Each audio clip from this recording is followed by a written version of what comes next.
Nuevamente con ustedes, este servidor, Raúl Valdemar Benítez, en el programa Mi Decisión Hoy. La reflexión de hoy es acerca del cristianismo y el juicio final. El juicio final en el cristianismo está asociado con la venida gloriosa de nuestro Señor Jesucristo. Y por supuesto que ese evento también está ligado en la enseñanza bíblica con el gran día de la ira de Dios o el gran día del juicio.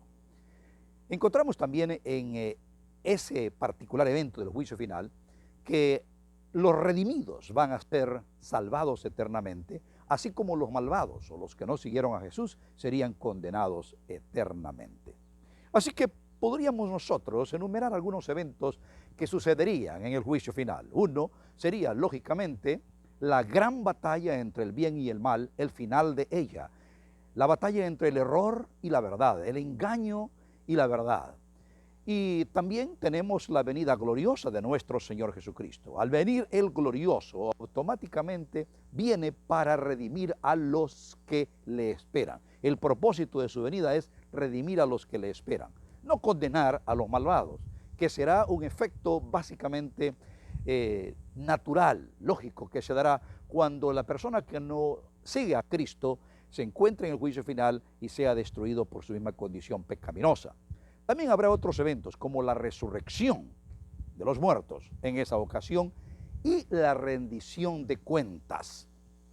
Todo mundo tendrá que presentarse en un juicio y rendir cuentas. La Biblia dice que rendirá cuenta de lo que ha hecho mientras vivía.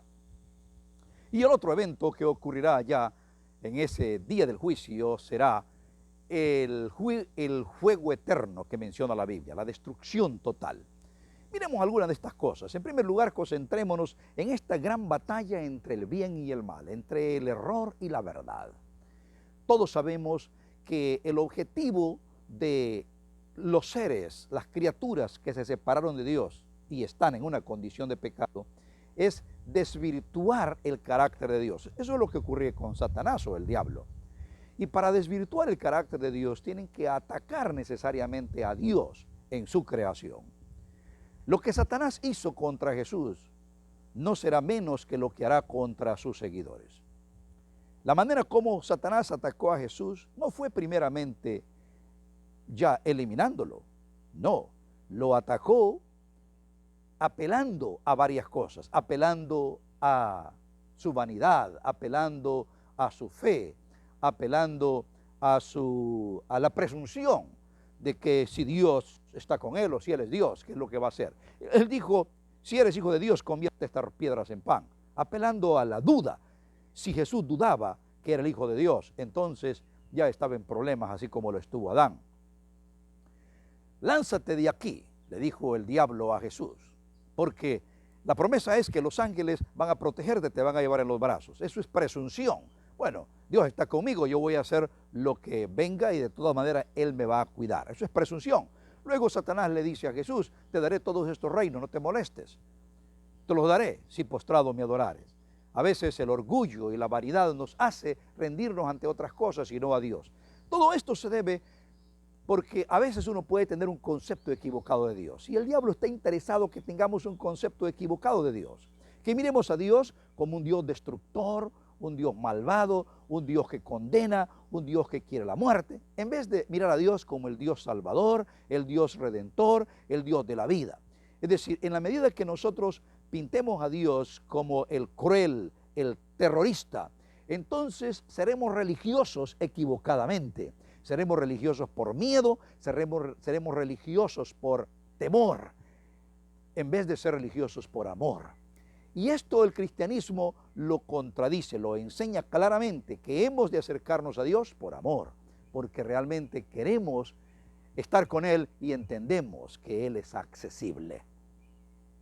En la Biblia se presenta esta enorme batalla, lógicamente, y Jesús enfatizó con mucha claridad que no temiéramos los que matan el cuerpo, pero hay que temer cuando uno puede perder toda la oportunidad de conexión con Dios para irse a una condenación eterna. Allí sí hay que temer.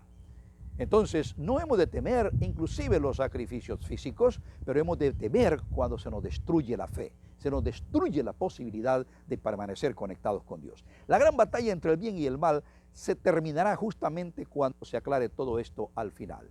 Ahora bien, recordemos nosotros, cuando los evangelistas o los escritores bíblicos estructuran sus libros, los estructuran también o los estructuraron basados en la manera como esta enseñanza del juicio final pudiera darse. Por ejemplo, San Mateo.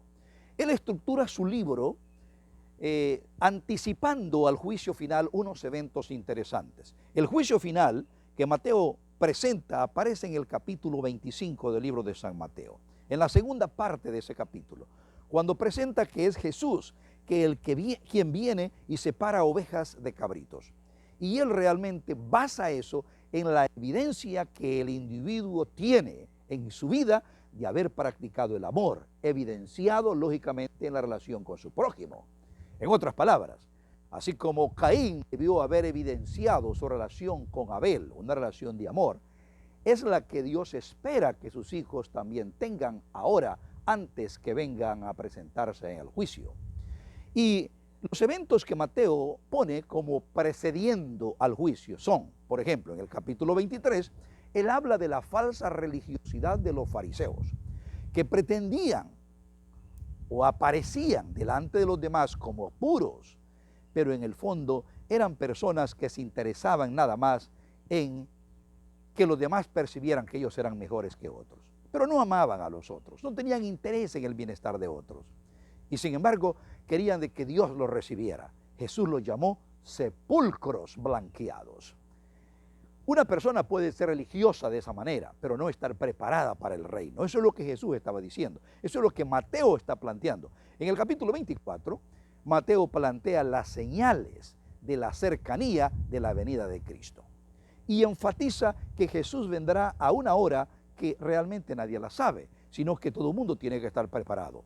Pero cuando él llega al capítulo 25, justamente antes de presentar el juicio final, presenta dos parábolas que enseñan justamente la anticipación al juicio. Una es la de las 10 vírgenes, que se refiere justamente al contraste entre las personas que están preparadas para aquella venida repentina de Jesús y los que no están preparados. Y se espera de que nosotros, no sabiendo la hora que Él viene, estemos preparados todos los días. La otra parábola es de los talentos, cuando Jesús habla de que un señor va a irse lejos y le da talentos a algunas personas. A uno le da 5, a otro le da 2 y a otro le da 1. Y que cuando el señor regresa a pedir cuenta, pues el que dio 5 dio cuentas de haberlo multiplicado por 2. Lo mismo el que le dio 2, el que recibió 2. Pero el que recibió 1 le dijo, yo sabía cómo tú eras. Así que preferí mejor no hacer nada y enterrar el talento. Jesús dice de que este siervo fue malvado porque realmente no, sabiendo cómo era su Señor, no hizo lo que tenía que hacer. Y al final concluye la parábola diciendo que al que tiene se le será dado más y al que no tiene, aún lo que no tiene se le será quitado, o a lo poco que tiene se le será quitado. Lo que quiere decir es, antes del juicio, de que nosotros debemos usar nuestras capacidades, nuestras habilidades, nuestros recursos y nuestras oportunidades para evidenciar esa conexión que tenemos con Dios, ayudando a otros, sirviendo abnegadamente en este mundo. Y así de esa manera nosotros estamos preparados para el juicio, luchando contra la falsa religión, luchando contra el engaño, luchando contra el error. El otro elemento fundamental es la venida gloriosa de Cristo. La venida gloriosa de Cristo marca justamente el elemento fundamental del juicio, porque Jesús viene con toda la gloria, con todo el poder, con toda la energía. Recordemos nosotros que la presencia de Dios está caracterizada por esa energía, pero esa energía puede consumir o puede vigorizar. Por ejemplo, cuando Dios se aparece en la zarza ardiendo, así como lo registra el libro de Éxodo, capítulo 3, ante Moisés, la zarza arde, pero no se consume, porque la presencia de Dios la vigoriza. Pero más tarde, en el capítulo 19, cuando Dios instruye a Moisés que él va a aparecer en el Sinaí, en el monte de Sinaí, él le dice que ni siquiera los animales se acerquen al monte porque se destruirían. En ese caso, su energía va a consumir, va a destruir. Así que la presencia de Dios o consume, destruye o vigoriza. Y así será la venida de Cristo Jesús. Esa gloria que Él trae, esa energía que Él trae, será una vigorización, transformación para los redimidos, para los que fueron purificados por el sacrificio de Cristo, para los que aceptaron ese sacrificio. Pero será consumación, será destrucción para los que no aceptaron el sacrificio de Cristo cuando Él venga en gloria. Eso es lo que sucede. Así que cuando Jesús venga en gloria, habrá esa reacción. Los que se acerquen y sean transformados por ese poder, y los que se acerquen y sean destruidos por ese poder.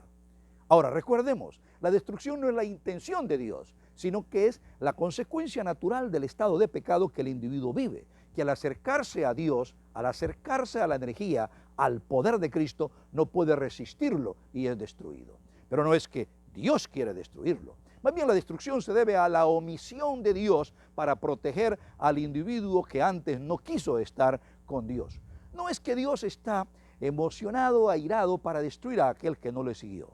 Al contrario, si Dios es amor, sin duda alguna de que Él se duele de que la gente no venga a Él. La Biblia dice que definitivamente Jesús viene y viene para reunirse con los redimidos, no para destruir. Sin embargo, también enfatiza que aquellos que sean destruidos serán destruidos por el fuego eterno.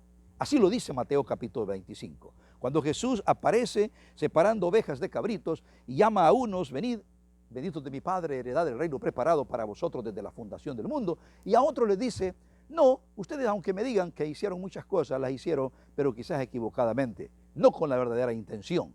Así de que al fuego eterno. ¿Qué es eso del fuego eterno? La palabra del fuego eterno a veces confunde, como que si habrá un lugar de tormento eterno. No habrá tal cosa. La expresión fuego eterno pertenece a una figura llamada metonimia, una figura de lenguaje que trata de hablar de algo para referirse a otra cosa, hablar del efecto para referirse a la causa, hablar de la causa para referirse al efecto. En este caso se refiere a la causa, al fuego, para referirse al efecto que será eterno. Uno a veces se refiere a unas cosas o habla de unas cosas para referirse a la otra. En el libro de Judas, el libro que está antes de Apocalipsis, se dice de que Sodoma y Gomorra fueron destruidas por el fuego eterno. Sabemos nosotros que no hay ciudad que esté ardiendo en el mundo ahora. Por lo tanto, es una expresión que se refiere al efecto de ese fuego, que una vez que esa energía toque al pecador que no está preparado, que no siguió a Jesús, entonces lo destruirá eternamente. Ahora, recordemos nosotros que cuando Jesús venga, viene por sus redimidos. Y entre sus redimidos están aquellos que hoy mueren o que habrán muerto para esa época. La Biblia dice que resucitarán. Y a ambos, a los que resuciten como a los que estén vivos, la gloria de Dios. Esa misma gloria que hizo que la zarza ardiera sin consumirse. Esa misma gloria hará que aquello corruptible se convierta en incorrupción. Que aquello que fue tan pecaminoso, sujeto a lo mortal, se vuelva ahora perfecto, completo, sujeto a la inmortalidad y a la vida eterna. ¡Qué maravilloso! Jesús viene, como lo dice Hebreos capítulo 9, verso 28, ese libro, porque aparecerá por segunda vez Jesús, sin relación con el pecado, para salvar a los que le esperan. Recordemos también lo que dice San Pablo acerca de la destrucción de las personas que no siguieron a Jesús. En el capítulo 2, en los versos 5 al 8, podemos encontrar nosotros como él dice, en el libro de Romanos, capítulo 2, versos de 5 al 8, que cuando uno no se arrepiente, atesora para sí ira para el día de la ira del juicio de Dios. En otras palabras, cuando uno no viene arrepentido a Dios, automáticamente se está preparando para la destrucción de ese juicio. Por lo tanto, es tiempo de venir a Jesús. Él dijo claramente, no se turbe vuestro corazón, creéis en Dios, creed también en mí. En la casa de mi Padre hay muchas moradas. Si así no fuera, yo os lo hubiera dicho, voy pues a preparar lugar para vosotros, y si me fuere, y me volveré, para que donde yo estoy, vosotros también estéis. Os tomaré a mí mismo, asegura Jesús. Qué maravilloso, Él viene para llevarnos con Él. Dios te bendiga y esperamos que haya contacto en la siguiente reflexión. En este programa, Mi Decisión Hoy.